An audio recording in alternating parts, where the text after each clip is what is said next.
Jake Morrison sat in his cell, staring at the strange purple walls. 3 months had passed since the Zalthor captured his ship. 3 months of being trapped in this alien palace, treated like some kind of pet in a zoo. The cell was nice enough, he supposed. Better than a dungeon. They gave him food, a bed, and even books written in English that their computers had translated. But it was still a prison. The Zalthor looked like giant insects, with hard shells that shimmered in different colors. They stood on 2 legs like humans. But that was where the similarities ended. Their faces had multiple eyes, and their voices clicked and hummed when they spoke. Jake had learned some of their language, enough to understand when the guards talked about him. They called him the Soft One, and laughed about how weak humans were. Queen Velshera ruled this empire. Jake had seen her once, during his first day here. She was huge, almost 8 feet tall, with a crown that looked like it was made of living metal. Her shell was deep blue and gold. She had looked at him like he was an interesting bug, then dismissed him with a wave of her clawed hand. Since then, he had been left alone, in his gilded cage. Jake used to be a teacher back on Earth. He taught history to middle school kids. That felt like another lifetime now. After his wife and daughter died in an accident, he couldn't stand being in that classroom anymore. Every child's face reminded him of what he lost. So he joined the Space Corps, volunteering for the most dangerous missions. He didn't care much about living or dying anymore. That's how he ended up here, captured during a mission that went wrong. The alarm started without warning. Red lights flashed throughout the palace, and Jake heard the guards shouting in their clicking language. Something was wrong. Very wrong. He pressed his face against the energy barrier that served as his cell door, trying to see what was happening. Guards ran past his cell, their weapons drawn. Jake heard explosions somewhere deeper in the palace. An attack? A rebellion? He couldn't tell. Then the barrier on his cell flickered and died. The power was out. Jake stepped carefully into the hallway, unsure what to do. Should he run? Where would he even go? A small figure darted around the corner and crashed right into Jake. He stumbled backward, catching the small body before they both fell. It was a child. A Zalthor child, much smaller than the adults, with a soft green shell that hadn't hardened yet. The child looked up at Jake, with wide, frightened eyes. "Please," the child said in halting English. "Hide." Jake's teacher instincts kicked in immediately. This was the prince. The child was terrified, shaking in Jake's arms. Okay, Jake said softly. "I've got you. Where can we hide?" The prince pointed down the hallway with a small claw. Jake picked up the child and ran. They ducked into what looked like a storage room and shut the door. Jake set the prince down gently and pushed some boxes in front of the door. It wouldn't stop armed soldiers, but it might buy them time. The child curled up in the corner, making small clicking sounds that Jake realized were sobs. Without thinking, Jake sat down next to him and put his hand on the small shell. It was warm, smoother than he expected. "Hey, it's going to be okay," Jake said. "What's your name?" "Kirvan," the prince whispered. "I'm Jake." "Nice to meet you, Kirvan." Jake tried to smile, though he wasn't sure if the child could understand human expressions. "Your mother is strong, right? She's the queen. I bet her guards are protecting her right now." Kirvan nodded slowly, but he was still shaking. Jake thought for a moment, then started talking. He told the prince about Earth, about oceans and mountains and forests. He described snow, which Kirvan had never seen. He talked about his old students, how they used to laugh and play games during recess. Slowly, the small alien child stopped shaking. "What is recess?" Kirvan asked. "It's a time when kids get to play and have fun. They run around, play games with balls, swing on swings. Just being kids. We do not play," Kirvan said quietly. "Playing is weakness." Jake felt his heart break a little. "No, buddy. Playing isn't weakness. It's how kids learn and grow. It's important. They sat in that storage room for 2 hours. Jake kept talking, telling stories, making up games with small objects they found in the boxes. He taught Kirvan how to play tic-tac-toe by scratching marks on the floor with a piece of metal. The prince laughed for the first time when he won a game, a strange, chittering sound that made Jake smile. Finally, the alarm stopped. Heavy footsteps approached the door. Jake stood up, putting himself between Kirvan and the door.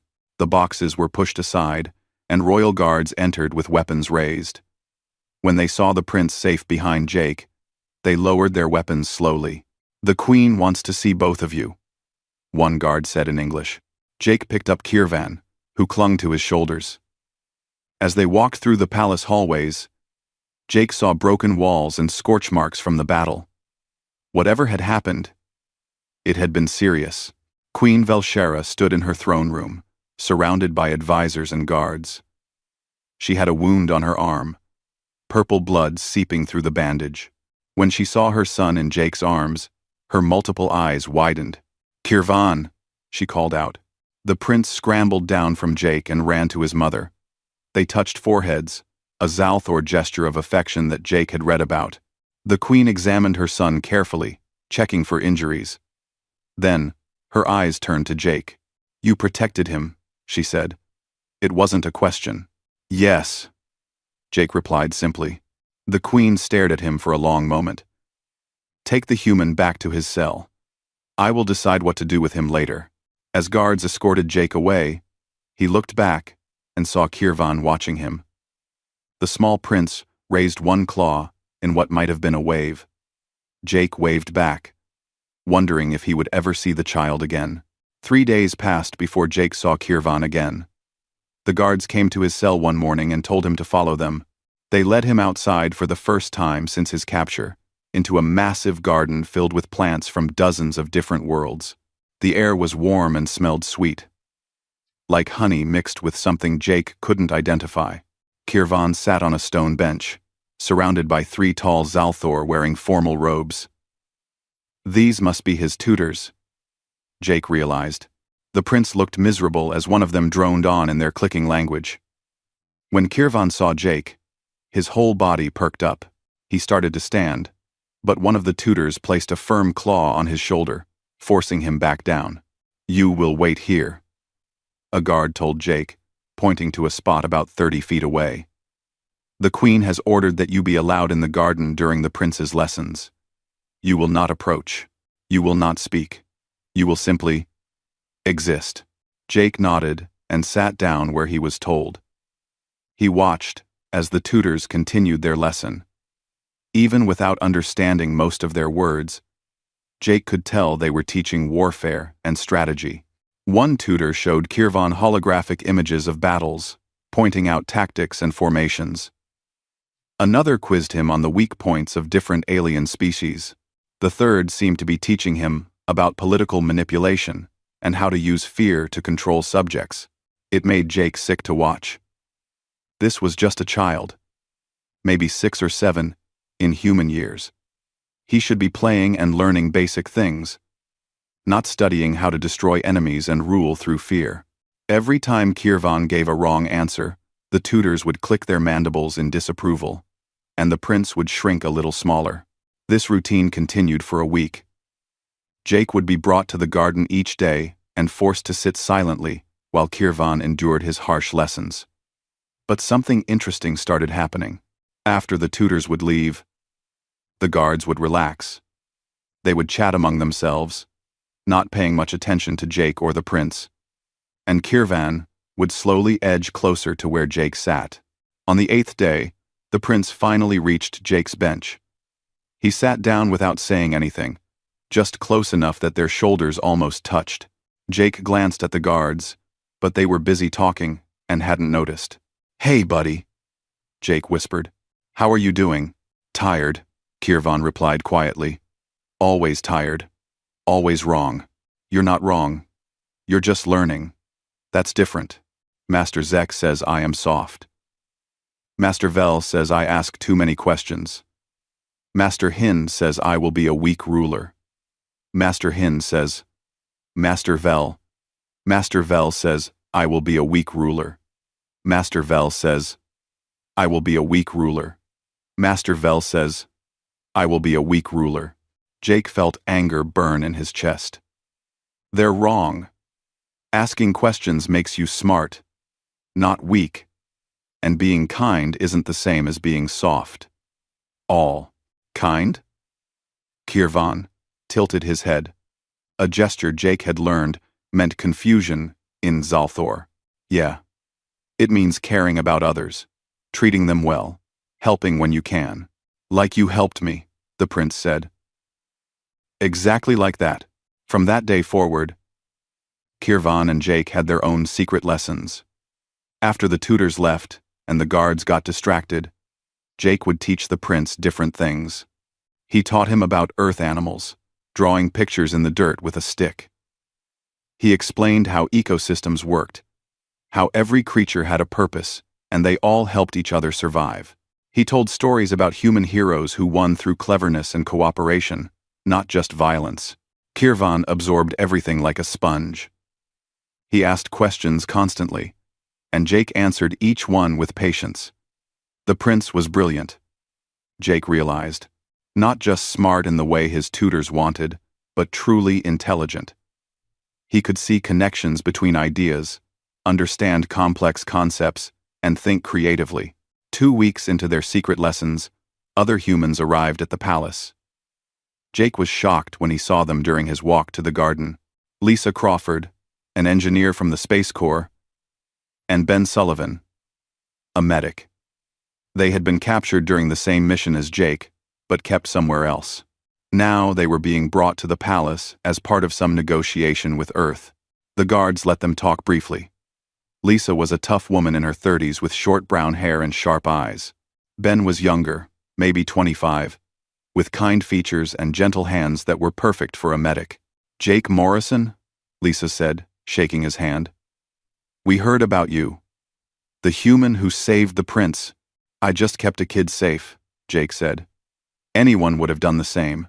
Not to them, Ben said quietly, nodding toward the Exalthor guards. We've been learning about their culture. They don't protect children the way we do. They let them face danger to make them strong. What you did was completely alien to them. I've noticed something else, Lisa added, her voice low. The prince keeps looking over here. At you. Jake glanced toward the garden entrance and saw Kirvan peeking around a corner. When the prince saw Jake looking, he waved shyly. Jake waved back. Be careful, Lisa warned. Getting attached to that kid could cause problems. For both of you. But Jake was already attached. He couldn't help it. Every time he saw Kirvan struggle with his harsh tutors, every time the child lit up when Jake taught him something new, Jake felt something he thought had died with his own daughter.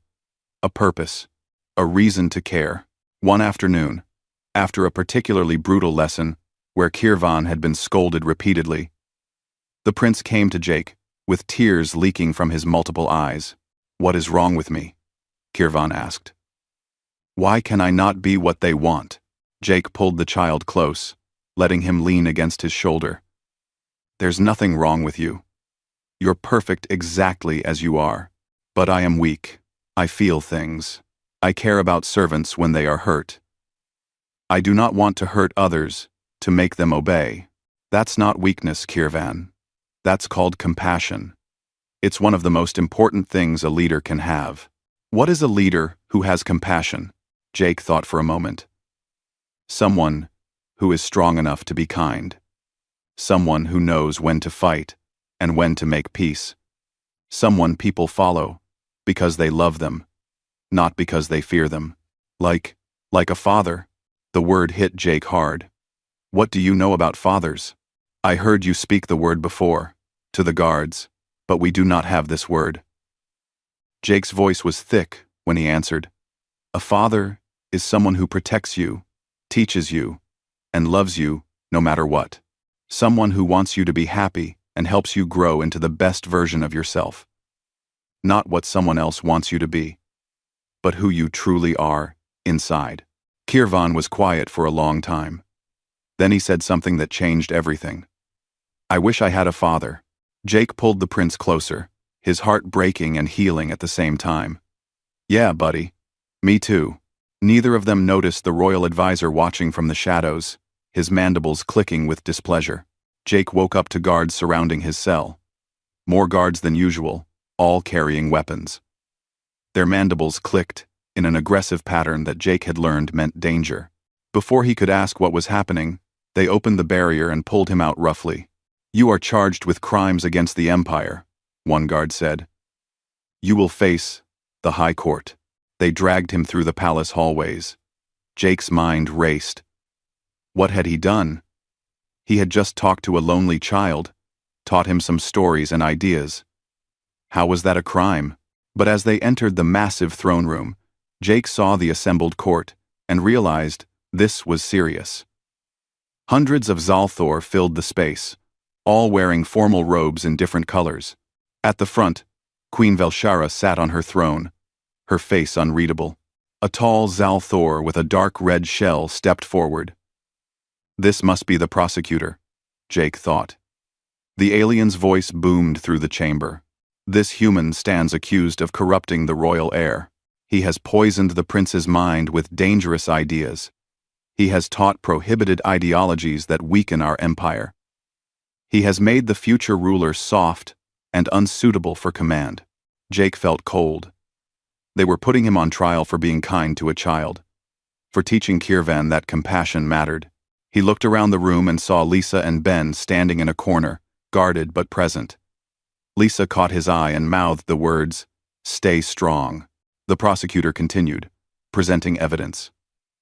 Guards testified that they had heard Jake teaching Kirvan about peace and cooperation. Servants reported seeing the prince laugh and smile during their conversations. The tutors spoke about how Kirvan had started questioning their lessons, asking why violence was always the answer, wondering if there were better ways to lead. The prince showed mercy to a servant who broke a royal vase, one tutor said with disgust. He said accidents happen, and the servant should not be punished. This is not the behavior of a proper Zalthor ruler. This is the weakness the human has planted in his mind. Each piece of evidence was like a knife in Jake's heart. They were using every good thing he had taught Kirvan as proof of corruption. Kindness was corruption. Mercy was weakness. Compassion was dangerous. Jake wanted to scream at the injustice of it all. The prosecutor turned to Jake. "Do you deny teaching the prince these things?" Jake stood tall. "No, I don't deny it." A murmur went through the court. The prosecutor's mandibles clicked with satisfaction. "Do you deny telling the prince that compassion is strength? That leaders should be loved, not feared? That caring for others is important?" The Sinan 9-1. "Well, Zai. I'm sound for rogue. I don't deny any of it," Jake said firmly. The court exploded into clicking and chittering. The prosecutor raised his claws for silence. "Then you admit to corrupting the royal heir. You admit to crimes against the empire. The penalty is death." "Wait." Lisa's voice cut through the noise. The guards tried to stop her, but she pushed forward. "Let us speak for him. We are his people. We have the right to testify." The queen leaned forward. "You may speak." Lisa stepped into the center of the room, with Ben right behind her. "Jake Morrison is one of the best humans I've ever known. He's not trying to destroy your empire. He's trying to help a lonely child who needed someone to care. The prince does not need care." The prosecutor snapped. "He needs to be strong. Why can't he be both?" Ben asked quietly. "Strong and caring? Powerful and kind? On Earth, our greatest leaders were the ones who had both qualities. Earth is weak," the prosecutor said with contempt. "Your species has accomplished nothing compared to our empire." "We've accomplished something you've forgotten," Jake said, his voice carrying across the chamber. "We know how to love our children. We know how to build loyalty through respect, not fear. We know that true strength isn't just about crushing enemies. It's about knowing when to fight and when to make peace. It's about being strong enough to choose compassion when compassion is harder than violence. The Queen's eyes fixed on Jake. She didn't speak, but something in her posture changed. She was listening. Really listening. Kirvan isn't weak because he cares, Jake continued. He's stronger than you realize. He's smart enough to see multiple solutions to problems. He's brave enough to question traditions that don't make sense. He's going to be a better ruler than any you've had before, not in spite of what I taught him, but because of it. Enough. The prosecutor's voice was sharp. The court has heard enough lies from this creature. We demand judgment. We demand. The explosion shook the entire throne room. Windows shattered. Smoke poured through the broken walls. Guards shouted and drew weapons. Through the chaos, armed ex-Zalthor in black armor stormed into the room. They weren't royal guards. These were rebels, traitors. Jake saw the leader immediately. It was Zelmoth, one of the Queen's advisors. The same one Jake had seen watching him and Kirvan in the garden. His mandibles were spread in a Zalthor smile that looked like a threat. The old ways end today, Zelmoth announced. The Queen who allows humans to corrupt our children will die. The prince who has been weakened by alien ideas will die. And the empire will be pure again. The throne room erupted into violence. Royal guards fought against the rebels. The nobles screamed and ran for exits. Jake saw the Queen push Kirvan behind her throne, trying to shield him with her own body. But there were too many attackers. They were closing in on the royal family. Jake didn't think. He ran. Guards tried to grab him, but he was smaller and faster. He dodged between fighting Zalthor, jumped over fallen bodies, and reached the throne just as a rebel raised his weapon at Kirvan. Jake threw himself in front of the prince. Pain exploded through his shoulder as the energy blast hit him instead of the child. He fell but managed to grab Kirvan and pull him close, covering the small body with his own. "Stay down," Jake gasped through the pain. "Don't move." Another blast hit the wall above them, raining debris down on Jake's back. He curled tighter around Kirvan, feeling the prince trembling beneath him. More pain. More explosions. Jake's vision started to blur, but he didn't let go. He would protect this child with his last breath if he had to.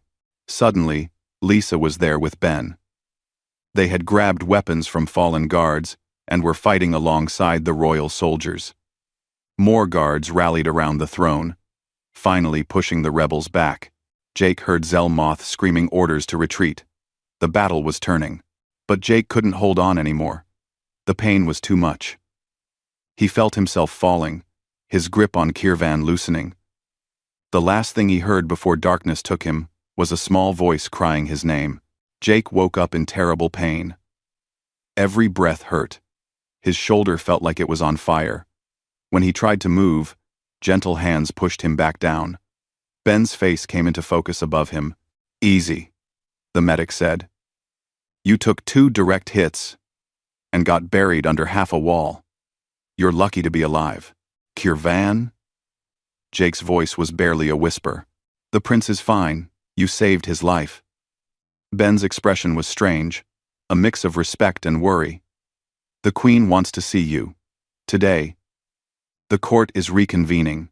Jake tried to sit up, but his body refused to cooperate. "I can't even stand. They'll carry you if they have to." "This is important, Jake. The whole empire is watching.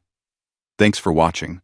And if you know put in this where, they'll carry you if they have to. They'll carry you if they have to." They did carry him. 4 guards lifted Jake onto a floating platform that supported his injured body. Lisa walked beside him as they moved through the palace hallways. She looked tired, with bandages on her arms from the battle. "You're crazy, you know that?" she said, but there was warmth in her voice. "Throwing yourself in front of energy blasts for an alien kid." "He's not just an alien kid," Jake said. "He's just a kid, any kid. That's all that matters." The throne room had been repaired with incredible speed. The broken windows were sealed, the debris cleared, but the room was packed with even more Xalthor than before. Every noble in the empire seemed to be present, along with representatives from other alien species that Jake didn't recognize. The weight of all those eyes made Jake's pain feel even worse. Queen Velshara sat on her throne, her arms still bandaged. Next to her throne was a smaller seat, where Kirvan sat, looking tiny and scared. When the prince saw Jake being carried in, he tried to stand, but the queen placed a claw on his shoulder, keeping him seated. At the front of the room, chained and surrounded by guards, was Zelmoth and his followers. The advisor's shell was cracked in several places, and one of his arms hung uselessly at his side, but his eyes burned with hatred as he stared at Jake. The queen stood, and the entire room fell silent. "We are here to pass judgment," she said, her voice echoing through the chamber. Zelmoth and his followers attempted to kill the royal family and overthrow the empire. Their crimes are clear. The penalty is death. Zelmoth laughed, a clicking sound that made Jake's skin crawl. "Kill us then. But you cannot kill the truth. This empire is dying because you allow weakness, because you let a human poison our future ruler, because you have forgotten what made us strong. You think compassion is poison?" The queen's voice was cold. "You think caring for others is weakness?" "Yes." The prince showed mercy to a servant. He questioned his tutors. He laughed and played like a common child. "All because of that human." Zelmoth pointed at Jake. "He is the corruption. Kill him, and the prince can still be saved." The court erupted in clicking and chittering. Some nobles agreed with Zelmoth. Others argued against him.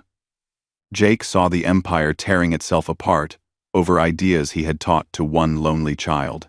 His heart broke at the thought of Kirvan in the middle of all this. The queen raised her claws for silence. "I will pass judgment on all crimes today, including the humans." She looked directly at Jake. "Jake Morrison, you were accused of corrupting my son. The evidence against you is clear. You taught him ideas that go against our traditions. You made him question our ways. You changed him." Jake met her eyes. "Yes, I did all of that." Vivri won.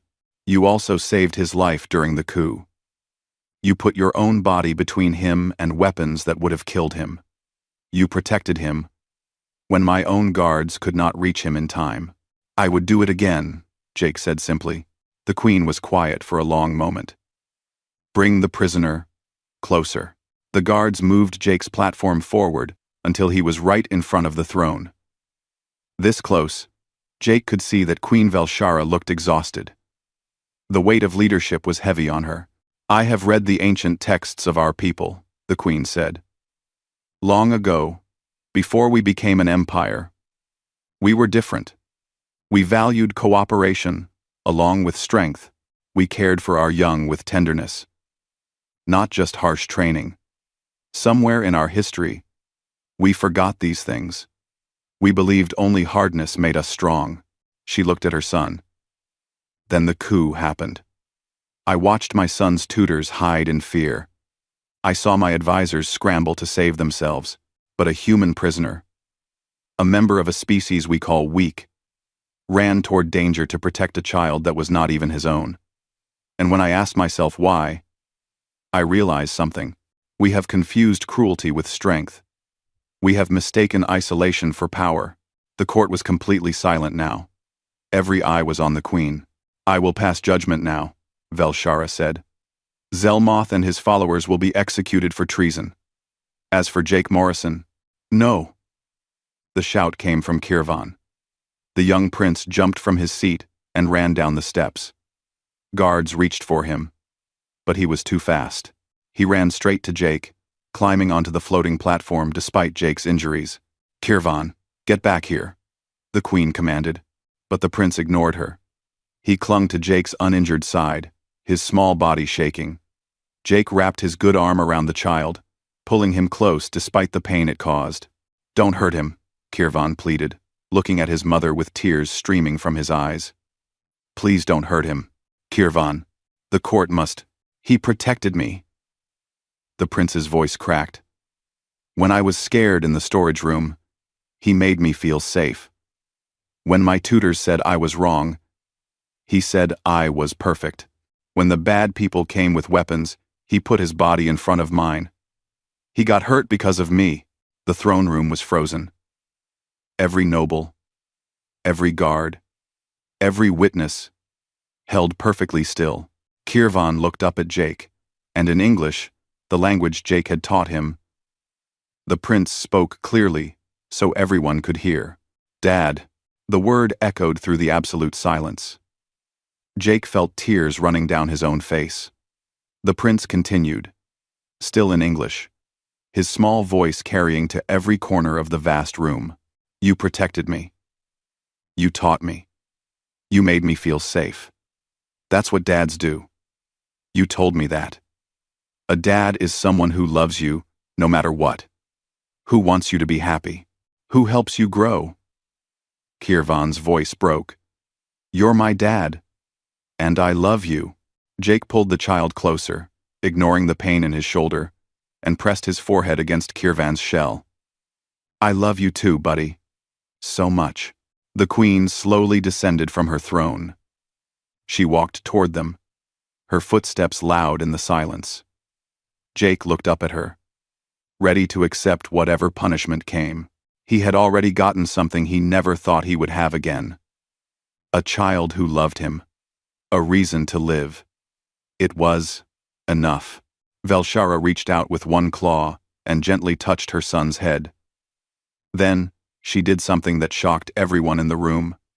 She touched Jake's head in the same way. A gesture of family, of acceptance.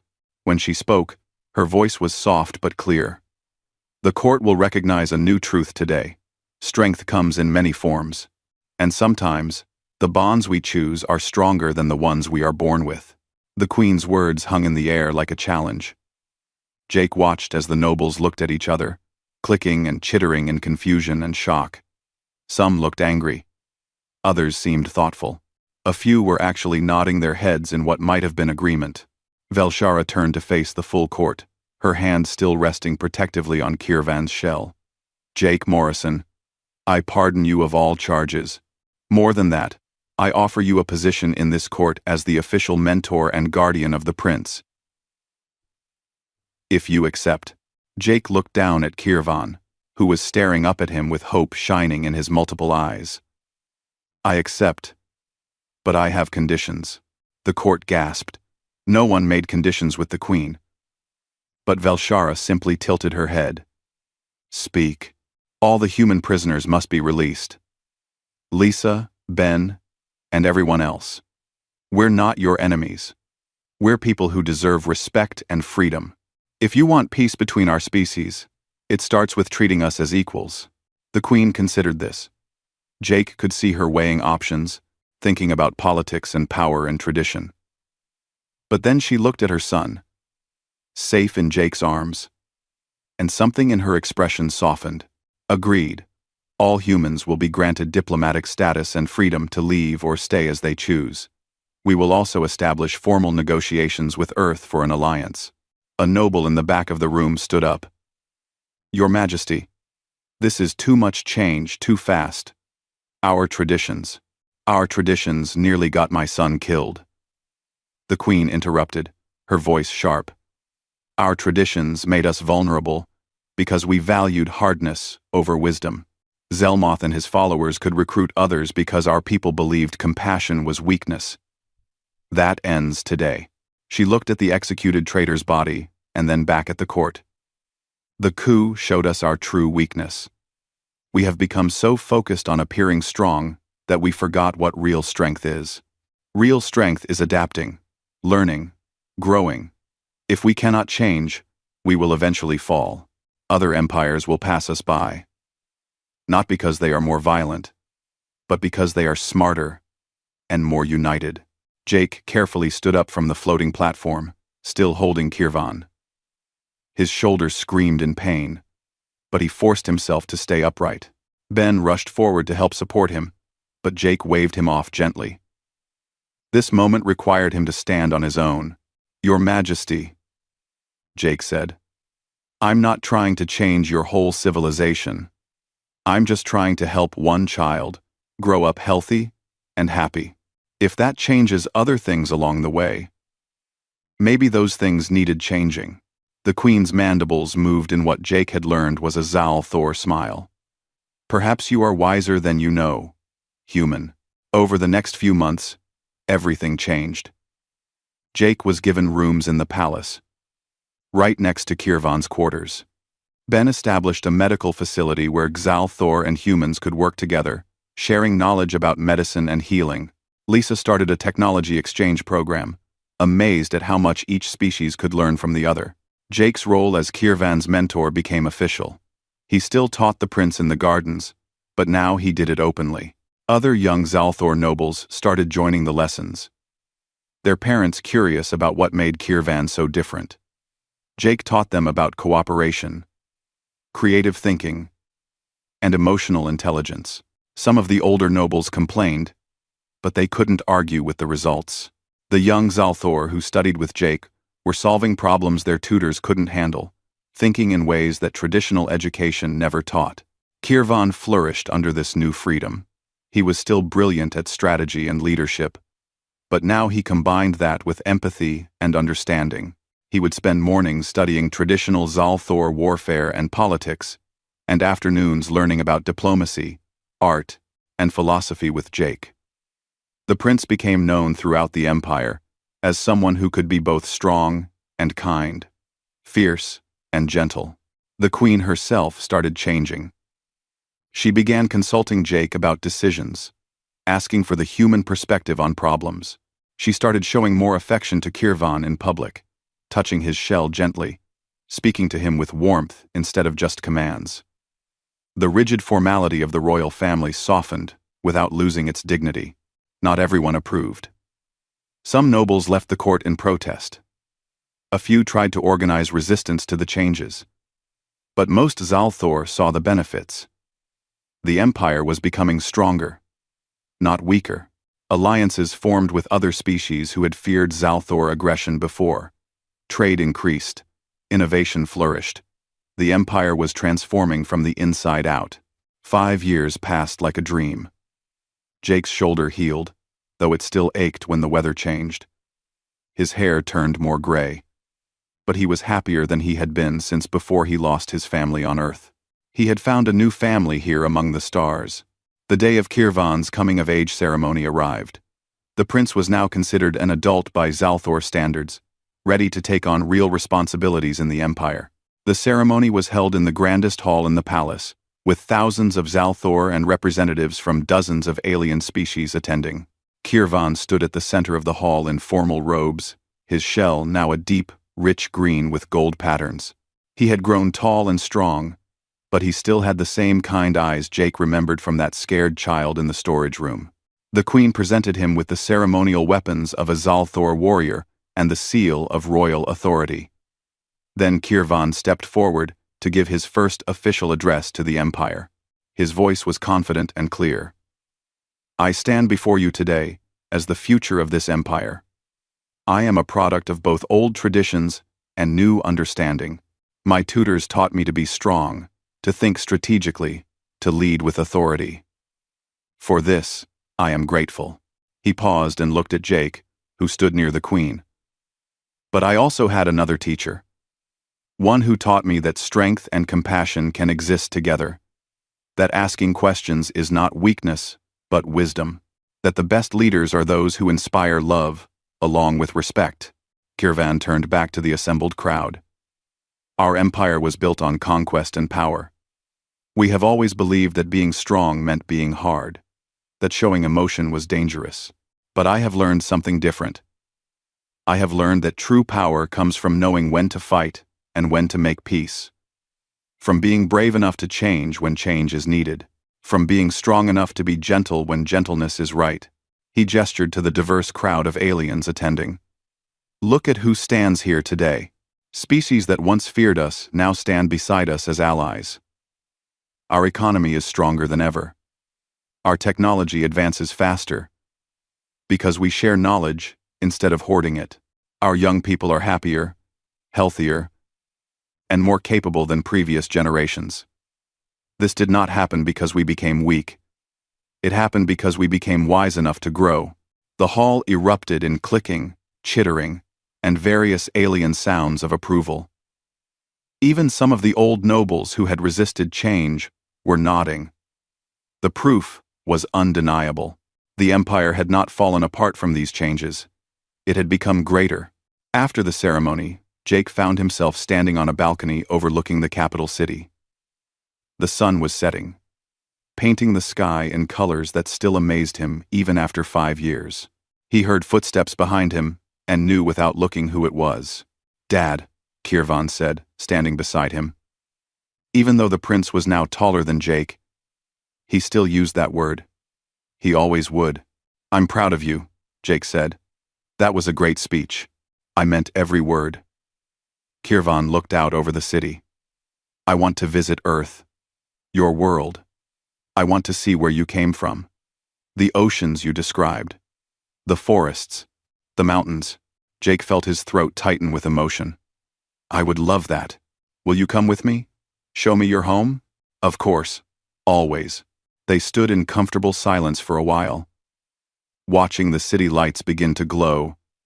As darkness fell, Jake thought about the strange path his life had taken, from a broken man who didn't care if he lived or died, to a father again, not by blood, but by choice, by love. "Dad?" Kirvan said quietly. "Yeah, buddy, thank you. For everything. For saving my life? Yes. But more than that. For saving me from becoming someone I didn't want to be. For teaching me it was okay to care. For showing me what a real family feels like." Jake put his arm around Kirvan's shoulders, no longer worried about Zalthor customs or what others might think. "Thank you for calling me Dad that day in the throne room. You changed my life too. You gave me a reason to live again." Kirvan leaned against Jake's shoulder, a gesture of trust and love that had become natural between them. "Do you think it's strange? Us? A human? And a Zalthor?" Jake smiled. "I think it's proof that sometimes the strongest bonds aren't written in law or blood. They're forged in the quiet moments, when one soul recognizes another. When a scared kid needed someone to care, and a broken man needed someone to love. That's not strange. That's just family." Below them, the city continued to glow and grow, a symbol of an empire transforming. And on that balcony, a human and an alien stood together. Father and son, not by birth, but by choice. It was more than enough. It was everything.